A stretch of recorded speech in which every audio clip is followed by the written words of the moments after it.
আসসালামু আলাইকুম ভিউয়ার্স। আমরা যে কোক পেপসি টাকা দিয়ে কিনে খাচ্ছি, এটা যে লাভের অংশ, এটা দিয়ে কী হয় এটা কি আপনারা জানেন?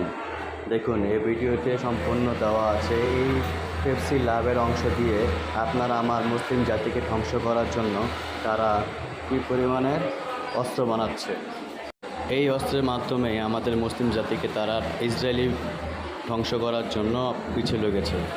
আসুন আজ থেকে আমরা ওয়াদাবদ্ধ হই যে আমরা ইসরায়েলি পণ্য বয়কট করব এবং কি কোনো রকমভাবেই আমরা ইসরায়েলি পণ্য কিনা থেকে বিরত থাকব। ধন্যবাদ। ভিডিওটা দেখুন শেষ পর্যন্ত, অবশ্যই বুঝতে পারবেন।